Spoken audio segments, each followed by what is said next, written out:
t'apitoie pas sur ton sort si on te dit de déchirer les feuilles et de tout recommencer. Et c'est comme ça qu'on apprend à écrire et que finalement on réussit.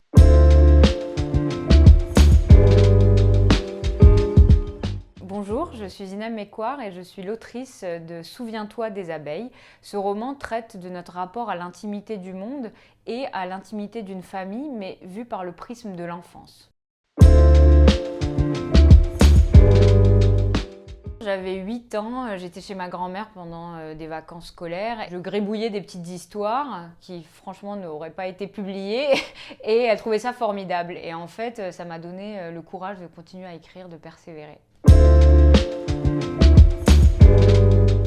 Pour écrire, j'ai pas besoin d'un endroit en particulier, je peux écrire un peu n'importe où. Par contre, j'ai besoin de ma musique. J'écris pas du tout sur les mêmes chansons en fonction du roman que je suis en train d'écrire. Par exemple, pour mon premier roman, j'écrivais sur du Leonard Cohen, Tracy Chapman, Jean-Jacques Goldman. Et pour le deuxième, rien à voir, c'était plutôt des percussions du sud du Maroc qu'on appelle les Gnawa et Van Morrison.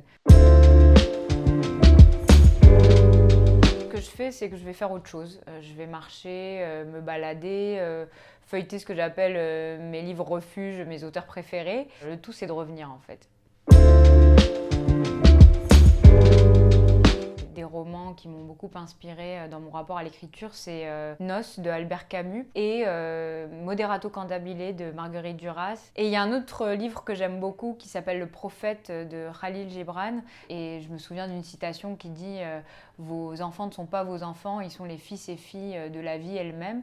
Et je trouve que cette phrase-là, elle est assez libératrice. Elle nous permet quelque part de nous libérer, à nos parents aussi de nous libérer et de pouvoir être des créateurs et créatrices et faire un peu ce qu'on veut de notre vie. Ça me permet de digérer le monde, de donner du sens, presque du sacré en fait, à l'absurdité du monde. Quelque part de faire ressortir l'humanité dans le quotidien. Parfois c'est en creux, parce que l'écriture, ça permet de montrer la lumière, mais aussi l'obscurité de l'humanité. Et c'est ça qui est intéressant, c'est la complexité humaine. Si tu veux écrire, persévère. Écris, accroche-toi, construis tes personnages, améliore-les, améliore ton intrigue, aie confiance dans les mots, aie confiance en toi. Ne t'apitoie pas sur ton sort si on te dit de déchirer les feuilles et de tout recommencer. C'est pas grave, tu apprendras et c'est comme ça qu'on apprend à écrire et que finalement on réussit.